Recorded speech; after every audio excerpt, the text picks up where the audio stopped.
Vaccine എടുത്തിട്ടും പേവിഷബാധയേറ്റ് മരിച്ച കൊല്ലം കുന്നിക്കോട് സ്വദേശി നിയ ഫൈസലിന്റെ മൃതദേഹം ഖബറടക്കി. പുനലൂർ ആലഞ്ചേരി മുസ്ലിം ജമാഅത്ത് പള്ളിയിലായിരുന്നു ഖബറടക്കം.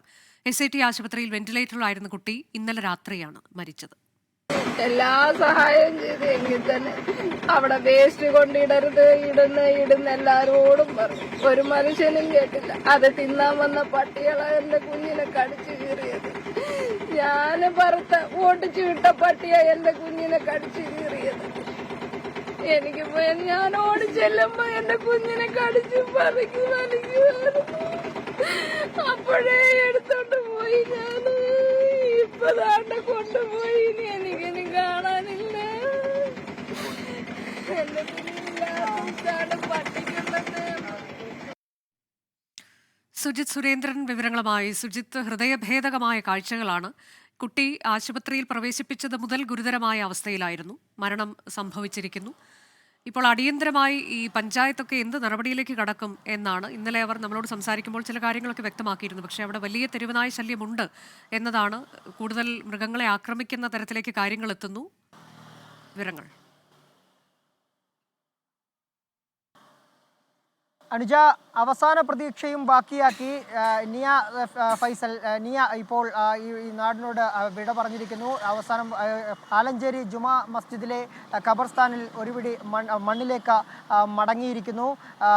അവസാനം എല്ലാവരും ഒരു നുള്ളു പ്രതീക്ഷ ബാക്കി വെച്ചിരുന്നു നിയ ജീവിതത്തിലേക്ക് തിരിച്ചു വരുമെന്ന്. എന്നാൽ അതുണ്ടായില്ല. ഇന്ന് പുലർച്ചെ 1:30-യോടെയാണ് നിയയുടെ മരണം സ്ഥിരീകരിച്ചത്. അതിനുശേഷം 8 മണിയോടുകൂടി പുനലൂർ ആലഞ്ചേരി ജുമാ മസ്ജിദിലേക്ക് എത്തിക്കുകയും 8:30-ക്ക് ശേഷം മതാചാര പ്രകാരമുള്ള കർമ്മങ്ങളൊക്കെ ചെയ്തുകൊണ്ടാണ് ഖബർ അടക്കിയിട്ടുള്ളത്. കൂടാതെ ഈ ആരോഗ്യവകുപ്പ് നിർദ്ദേശിച്ചിട്ടുള്ള പ്രോട്ടോക്കോളൊക്കെ കൃത്യമായി പാലിച്ചുകൊണ്ടാണ് സംസ്കാര ചടങ്ങുകൾ നടന്നത്. അവിടെ കുട്ടിയുടെ ബന്ധുക്കളുടെയൊക്കെ കരച്ചിൽ കണ്ടു നിൽക്കുന്നവരുടെ പോലും കണ്ണിൽ ഈറനടിയിക്കുന്ന കാഴ്ചയായിരുന്നു. ദാരുണമായ ഒരു മരണമാണ് നിയയ്ക്ക് സംഭവിച്ചത്. നിയ മാത്രമല്ല, ഈ വിളക്കുടി പഞ്ചായത്തിൽ ഈ വർഷം ഇത് 2ാമത്തെ മരണമാണ് പേവിഷബാധയേറ്റുള്ളത്. ഇതിൻ്റെ ഒരു സാഹചര്യത്തിൽ വലിയ രീതിയിലുള്ള പ്രതിഷേധമാണ് നാട്ടിലാകെ ഉയരുന്നത്. പ്രതിപക്ഷ കക്ഷികളൊക്കെ തന്നെ നാളെ മുതൽ തന്നെ വലിയ രീതിയിലുള്ള പ്രതിഷേധം പഞ്ചായത്ത് ഓഫീസിലേക്ക് അടക്കം പ്ലാൻ ചെയ്യുകയാണ്.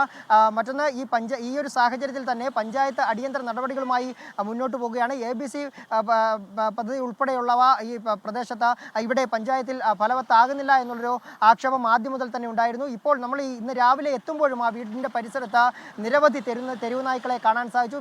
പഞ്ചായത്തിൽ നിരവധി അനധികൃത അറവുശാലകൾ ഇത്തരത്തിൽ പെരുകുന്നതാണ് ഇത്തരത്തിൽ തെരുവ് നായ്ക്കൾ ഈ നാട്ടിൽ വർദ്ധിക്കാൻ കാരണമെന്നാണ് ആളുകൾ ആക്ഷേപം ഉന്നയിക്കുന്നത്. എന്തായാലും ഇപ്പോൾ കുട്ടിയുടെ മാതാവിനെ ക്വാറന്റൈൻ നിർദ്ദേശിച്ചിരിക്കുന്നു. കുട്ടിയുടെ മാതാവ് ഇപ്പോൾ വീട്ടിലാണ് ഉള്ളത്. സംസ്കാര ചടങ്ങുകളൊക്കെ തന്നെ പൂർത്തിയായിരിക്കുന്നു. ബന്ധുക്കൾക്ക് യാതൊരു തരത്തിലുള്ള ഒരു ക്വാറന്റൈനിൽ പോകേണ്ട ഒരു സാഹചര്യമൊന്നുമില്ല എന്നാണ് കുന്നിക്കോട് കുടുംബാരോഗ്യ കേന്ദ്രം അറിയിച്ചിട്ടുള്ളത്. കഴിഞ്ഞ ഒരു മാസത്തിനിടെ പേവിഷബാധയേറ്റ് വാക്സിൻ എടുത്തിട്ടും 3 കുട്ടികളാണ് മരണമടഞ്ഞത്. അത് ആശങ്കയുണ്ടാക്കുന്ന ഒരു കാര്യമാണ്. കൊല്ലത്ത് അതീവ ഗുരുതരാവസ്ഥയിൽ SIT ആശുപത്രിയിൽ ചികിത്സയിൽ കഴിഞ്ഞിരുന്ന കൊല്ലത്ത് ആണ് കുട്ടിക്ക് കടിയേറ്റത്. ആ കുട്ടിയാണ് ഇന്ന് പുലർച്ചെ മരണമടഞ്ഞത്.